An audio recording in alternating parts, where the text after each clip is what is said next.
SMS পোর্টালের marks entry করার সবথেকে স্মার্ট প্রসেস হলো বাল্ক এক্সেল আপলোড, যার মাধ্যমে একটি ক্লাস ও সেকশনের সমস্ত স্টুডেন্টের সমস্ত সাবজেক্টের মার্কস এন্ট্রি একসাথে তোলা সম্ভব। বাল্ক এক্সেল আপলোডের মাধ্যমে মার্কস এন্ট্রি করার জন্য সঠিক পদ্ধতি অবলম্বন না করলে টেকনিক্যাল বেশ কিছু এরর বা সমস্যা আসবেই। টেকনিক্যাল সমস্যা এড়িয়ে ধাপে ধাপে বাল্ক মার্কস আপলোড কিভাবে করবেন, তাই আজকের এই ভিডিওর প্রধান বিষয়বস্তু, সাথে জানিয়ে দেব কোন কোন জায়গায় কি টেকনিক্যাল প্রবলেম আসছে এবং তার সলিউশন কি। তাই স্কিপ না করে শুরু থেকে শেষ অবধি অবশ্যই দেখুন। নমস্কার, আমি প্রণয় টেকনিক্যাল নিউজ ইউটিউব চ্যানেলে আপনাদের সকলকে স্বাগত জানিয়ে আবার একটি আপনাদের প্রয়োজনীয় ভিডিও নিয়ে আপনাদের সামনে হাজির হচ্ছি। চলুন শুরু করা যাক। প্রথমে এসএমএস পোর্টালের স্কুল লগ ইন করে নিলাম। এবার যে সমস্ত সমস্যার সম্মুখীন আপনারা হচ্ছেন তার মধ্যে সবথেকে গুরুত্বপূর্ণ একটি সমস্যা হলো মার্কস এন্ট্রি করার জন্য সাবজেক্ট সেকশানে যে সমস্ত সাবজেক্ট লিস্ট আসার কথা সেগুলো পোর্টালে আপনারা দেখতে পাচ্ছেন না। অনেকক্ষণ ভিজিট করার পরেও সাবজেক্ট লিস্টটা আসছে না। তো এই যে প্রবলেমটা হচ্ছে, এই প্রবলেমটার মূলত যে কারণ বা যে ভুলটা হচ্ছে সেটা হলো ল্যাঙ্গুয়েজ সেটআপটা কমপ্লিট আপনাদের করা হয়নি। তাই ল্যাঙ্গুয়েজ সেটআপটা সঠিকভাবে করতে হবে। দেখুন, আমি একটু আগে যে ক্লাসটা আমি খুলেছিলাম সেই ক্লাসে আমি গেলাম। দেখুন, স্কুল ল্যাঙ্গুয়েজের এই যে সাবজেক্ট ল্যাঙ্গুয়েজটা দেখা যাচ্ছে, সেখানে কিন্তু সাবজেক্ট ল্যাঙ্গুয়েজটা সিলেকশন করা নেই। সার্ভার প্রবলেমও হতে পারে, আপনারা হয়তো ক্লিক করেছেন তখন হয়তো এটা দেখিয়েছে সাকসেসফুল, সার্ভারটা প্রবলেমের জন্যে হয়তো সাবজেক্টটা এখানে সিলেকশানই হয়নি, মানে ল্যাঙ্গুয়েজ সেটআপটাই হয়তো হয়নি। এরপরে কাজ হলো স্টুডেন্ট ল্যাঙ্গুয়েজ সেটআপ। তো স্টুডেন্ট ল্যাঙ্গুয়েজ সেটআপে এই সেকশানে গিয়ে এখানে জাস্ট সেভ করে দিতে হয়। এবারের এই যে ল্যাঙ্গুয়েজ এর যে লিস্টটা আসার কথা সেটা কিন্তু চলে আসবে। দেখুন, আমি হলিস্টিক প্রোগ্রেস রিপোর্ট কার্ডে এই সেকশানে চলে এসেছি। তো এখানে ক্লাস 4-এ দেখছিলাম যে সেক্ষেত্রে সাবজেক্টের লিস্টটা আসছে না। এবার দেখুন সাবজেক্ট লিস্ট আসছে এবং সেক্ষেত্রে আপনারা যে ক্লাসের আপনার এন্ট্রি করার দরকার সেটা করতে পারেন। যাই হোক, এবার মেন বিষয়বস্তুতে আসি। Holistic progress report card HPRC bulk entry, এই সেকশনের আন্ডারেই download excel for bulk marks upload, এই পার্টটায় চলে আসতে হবে। এরপরে মিডিয়াম, ক্লাস, সেকশন এগুলো চুজ করে নিতে হবে। তারপরে টার্ম কোন ইভলিউশনটা করতে চাইছেন সেটা সিলেক্ট করে নিতে হবে। তারপরে ফর্মেটিভ, ফার্স্টেই আপনাদের ফর্মেটিভ করতে হচ্ছে, তাই ফর্মেটিভটা আমি চুজ করছি। এখানে জেনারেট এক্সেল ক্লিক করলেই একটি এক্সেল ফাইল জেনারেট হয়ে যাবে। তো এখানে সবথেকে গুরুত্বপূর্ণ একটি বিষয় বলে রাখি, এই এক্সেল ফাইল এন্ট্রি করার জন্য যে বিষয়গুলো মাথায় রাখতে হবে সেটা হলো, এই যে এক্সেল ফাইল নেমটা আছে, ভুলেও এই এক্সেল ফাইল নেমটা কখনো চেঞ্জ করবেন না।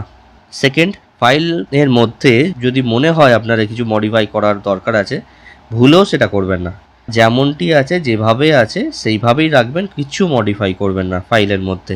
থার্ড, এই এক্সেলটা খুললেই আপনারা দেখতে পাবেন প্রত্যেকটা সেকশানের -1 এইভাবে আছে। টোটালি এই এক্সেলটা প্রোগ্রামিং করা আছে এবং এখানে এই -1টার মানেটাই হলো অ্যাবসেন্ট। তো যে স্টুডেন্ট যে এক্সামে অ্যাবসেন্ট আছে তাদের জন্যে এখানে -1টাকেই রাখবেন। এই -1-এর জায়গা যদি আপনারা মনে হয় যে অ্যাবসেন্ট আছে, সেই টাকাটা আপনারা ডিলিট বা রিমুভ করে দিচ্ছেন, এরমটা করবেন না।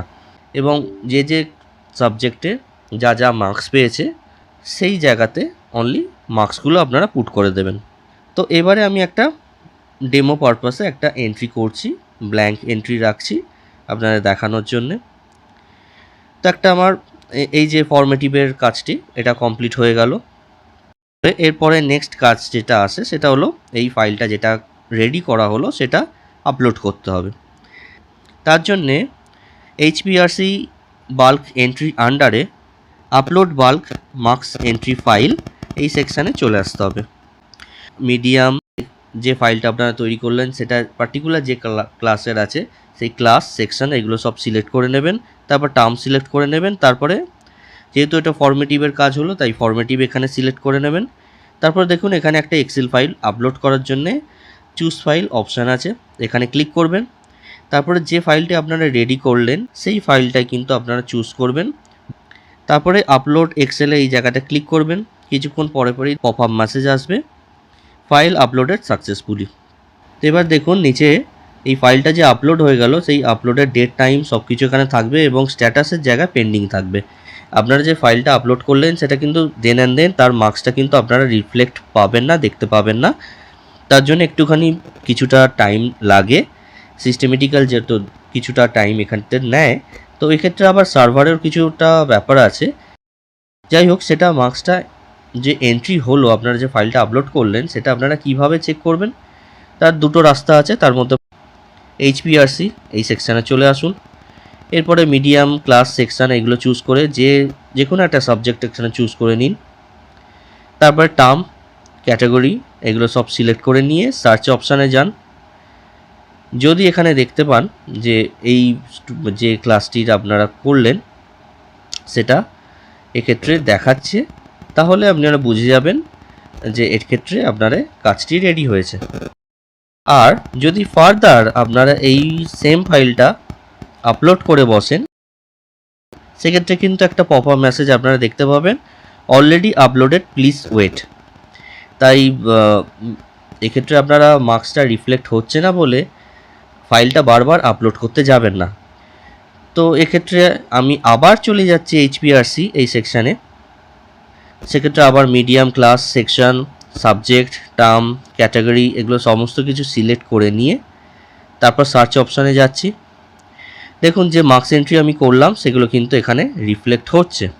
এক্ষেত্রে আমি একটা ডেমো পারপাসে দেখানোর জন্যেই লাস্ট 4টে স্টুডেন্টের আমি কিছু মার্কস এন্ট্রি করিনি, মানে ওই -1 যে এক্সেলে আপনারা দেখতে পেয়েছিলেন ওই অবস্থাতেই ছেড়ে দিয়েছিলাম। তো এটা কিন্তু পরবর্তীকালে আপনাদের এন্ট্রি করার জন্য অপশান আছে। এখানে যে চেক বক্সটি আপনারা দেখতে পাচ্ছেন সেখানে ক্লিক করবেন, দেখবেন এই যে ব্লক হয়ে যাওয়ার জায়গাটি আছে সেখানটা কিন্তু আপনারা মার্কস পুট করার জন্যে ব্ল্যাঙ্ক পেয়ে যাবেন। তো এই এক্সেল ফাইল আপলোড হয়ে যাওয়ার পরেও আপনারা প্রয়োজন মতো কিন্তু আপনারা মার্কস এন্ট্রি করতে পারবেন এবং এডিটও করতে পারবেন। তো এই সমস্ত কাজটা হয়ে যাওয়ার পরে যে সেভ অ্যাজ ড্রাফট যে অপশানটি আপনারা দেখতে পাচ্ছেন সেখানে আপনারা ক্লিক করে দেবেন এবং যদি কিছু এডিট করার প্রয়োজন না হয়ে থাকে একটু চেক করে দেখবে নেবেন। তারপরে ওই ফাইনাল সাবমিট যে অপশানটি আছে সেখানে আপনারা ক্লিক করে দেবেন, তাহলে একদম পুরোপুরিভাবে এই সাকসেসফুলি সাবমিট হয়ে যাবে। ঠিক আছে, তো এইভাবে একটি ক্লাসকে আমি দেখালাম ফরমেটিভের মার্কস এন্ট্রি করার, সেম ওয়েতে আদার সমস্ত ক্লাসের মার্কস এন্ট্রি আপনারা করবেন ফরমেটিভের। তো ফরমেটিভের কাজ হয়ে যাওয়ার পরেই তারপরেই কিন্তু আপনারা যেটা করতে পারবেন সামেটিভের মার্কস এন্ট্রি করতে পারবেন। তো সেমভাবেই আমি আবার ডাউনলোড এক্সেলের এই সেকশানে চলে যাচ্ছি। তো এখন আমি ডাউনলোড করব সামেটিভটা। তো তাই জন্যে ক্লাস, সেকশান, ইভ্যালুয়েশন সব কিছু সিলেক্ট করে ক্যাটাগরিতে সামেটিভ সিলেক্ট করলাম। তারপর জেনারেট এক্সেল সিলেক্ট করার সাথে সাথে একটি এক্সেল ফাইল জেনারেট হয়ে যাবে। তো এক্ষেত্রেও সেম ওয়েতে আপনারা দেখতে পাচ্ছেন এখানে -1 এই সমস্ত কিছু আছে এবং বাকি সমস্ত লেফট সাইডে সমস্ত স্টুডেন্টের ইউনিক আইডি এবং নামও আছে। তো এটাও একটা রেডি করে নিলাম। তারপরে আবার নেক্সট কাজ হচ্ছে আপলোড করতে হবে। সেম ওয়েতে আপলোড বাল্ক মার্কস এন্ট্রি এই সেকশানে যেতে হবে এবং medium, class, section, term, category সমস্ত কিছু সিলেক্ট করে নিয়ে আপলোড এক্সেল ফাইলের আন্ডারে চুজ ফাইলে যে সেকশানটি আছে সেখানটায় গিয়ে যে ফাইলটি আপনারা রেডি করলেন সেই ফাইলটা কিন্তু আপনারা এখানে সিলেক্ট করে নিয়ে আপলোড এক্সেলে ক্লিক করবেন এবং অ্যাজ ইট ইজ এই ফাইলটাও আপলোড হয়ে যাবে। সাথে সাথে পপ আপ মেসেজ দেখতে পাবেন, ফাইল আপলোডেড সাকসেসফুল।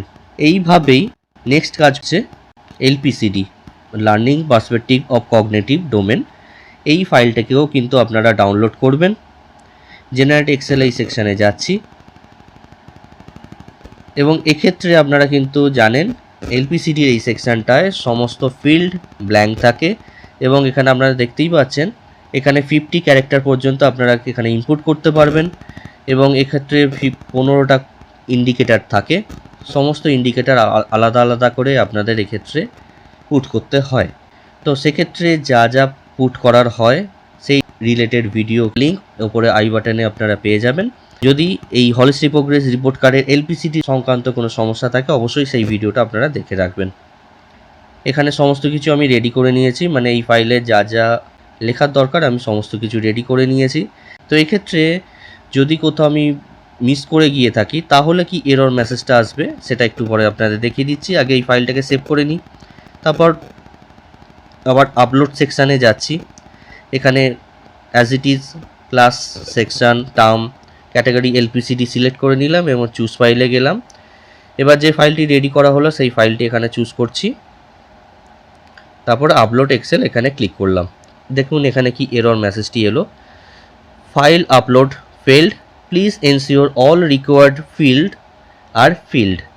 তো কোথাও কিছু ব্ল্যাঙ্ক হয়তো থেকে গিয়েছে, তার জন্য কিন্তু এই এরর মেসেজটি এখানে আসছে। এখন আমাকে আবার ওই এক্সেল ফাইলটিকে একবার চেক করতে হবে। সেই এক্সেল ফাইলটাতে আমি চলে গেলাম। তো সেই এক্সেল ফাইলে একটি ব্ল্যাঙ্ক থেকে গিয়েছিল, সেটা রেকটিফাই করে এই ফাইলটিকে কিন্তু ফাইনালি আমি আপলোড করে দিলাম। নেক্সট কাজ হচ্ছে বিহেভিয়ার কগনিটিভ ডোমেন মানে বিসিও, এই সেকশানটিকে কমপ্লিট করা। তো এই সেকশানে জেনারেট এক্সেল করে নিলাম। তারপরে এখানেও কিন্তু সব কিছু আপনারা ব্ল্যাঙ্ক পাবেন। তো এখানেও অনেকগুলো ইন্ডিকেটার থাকে, ইন্ডিকেটার প্রত্যেকটা কিন্তু গ্রেডেশন পুট করতে হয়। তো এই ফাইলটা আমি রেডি করে দিচ্ছি। দেখুন এখানে সবকটা আমার গ্রেডেশন পুট করা হয়ে গেছে, ফাইলটি সেভ করে নিলাম। এরপরে আবার upload bulk marks entry file, এই জায়গা থেকে ফাইলটিকে আপলোড করব। তার জন্য ক্লাস সেকশন টার্ম এবং ক্যাটাগরিতে বিসিও সিলেক্ট করে নিয়ে চুজ ক্যাটাগরি থেকে ওই ফাইলটিকে সিলেক্ট করে নিলাম। তারপরে আপলোড এক্সেলে ক্লিক করে দিতেই ফাইল আপলোড সাকসেসফুলি মেসেজটি পেয়ে গেলাম, মানে এটা ফাইনালি আপলোড হয়ে গেল। তো এটা ফাইনালি আবার আপলোড হয়ে যাওয়ার পরে চেক করে নিতে হবে, তার জন্য খুব সহজ উপায় হলো মার্কশিট এইচপিআরসি এই সেকশানে আপনারা যাবেন, এরই আন্ডারে মার্কশিট আপনারা পাবেন, সেই মার্কশিটে চলে যাবেন। এক্ষেত্রে ক্লাস সেকশন চুজ করতে হয়, তারপর সার্চ করবেন, যে ক্লাস সিলেক্ট করলেন সেই ক্লাসের আন্ডারে সমস্ত স্টুডেন্টের নাম এখানে দেখা যাবে। যে মার্কসগুলো এন্ট্রি হয়েছে সেটা ভিউ করা যায় বা প্রিন্টও করা যায়। তো এক্ষেত্রে দেখুন যে এখানে মার্কস এন্ট্রিগুলো হয়েছে ফর্মেটিভ সামেটিভ, যেগুলো ডেমো পারপাসে আপনাদের দেখালাম, ফর্মেটিভ সামেটিভ সেগুলো হয়ে গেছে, তারপরে এলপিসিডি হয়ে গেছে, তারপরে বিসিও হয়ে গেছে। তো এই হলো বাল্ক মার্কস এন্ট্রির ওভারঅল যে প্রসেস আছে সেটা গোটাটা দেখিয়ে দিলাম। তো এক্ষেত্রে মাঝে বলেও দিলাম যে এক্সেলটা ফিল আপ করার সময় কী কী বিষয় মাথা রাখতে হবে, এবং তার সাথে সাথে ফাইল করাপ্ট কী কারণে হয়ে যাচ্ছে। আর ফাইল করাপ্ট যদি হয়ে যায় সেই ফাইলটাকে নিয়ে আপনারা ফার্দার কিছু কাজ করতে যাবেন না, আবার পুনরায় এক্সেল ডাউনলোড করে নিয়ে সেই ফাইলটাকে আবার নতুন করে রেডি করবেন। এইভাবে কাজ করলে স্মুথলি বাল্ক আপলোডের মাধ্যমে খুব তাড়াতাড়ি আপনারা মার্কস এন্ট্রি কাজটি করে নিতে পারবেন। বিশেষত যে সমস্ত স্কুলের হিউজ নাম্বার অফ স্টুডেন্টস আছে, তো সেক্ষেত্রে এই বাল্ক এন্ট্রির আপলোডের মাধ্যমেই কিন্তু মার্কস এন্ট্রির কাজটা সহজে করা যায়। এই ভিডিওটা যদি আপনাদের জন্য উপযোগী হয়ে থাকে অবশ্যই একটি লাইক দিয়ে আমাকে ইন্সপায়ার করবেন। আপনাদের দেওয়া একটি লাইক আমার কাছে ইন্সপিরেশন। যদি আপনাদের কিছু প্রশ্ন থাকে বা কোয়েরিজ থাকে অবশ্যই সেটা কমেন্ট সেকশনে আপনারা জানাবেন। আর এই চ্যানেলে যদি এখনো আপনারা নতুন হয়ে থাকেন অবশ্যই টেকনিক্যাল নিউজ ইউটিউব চ্যানেলটি আপনারা সাবস্ক্রাইব করে রাখুন এবং পাশে থাকা বেল আইকনে আপনারা ক্লিক করে রাখুন, যাতে এই চ্যানেলে আসা সমস্ত ভিডিও সবার প্রথমে নোটিফিকেশনের মাধ্যমে আপনারা পেয়ে যান। আবার দেখা হবে নেক্সট কোনো ইম্পর্টেন্ট ইনফরমেটিভ ভিডিওর মাধ্যমে। ততদিন আপনারা ভালো থাকুন, সুস্থ থাকুন। ধন্যবাদ।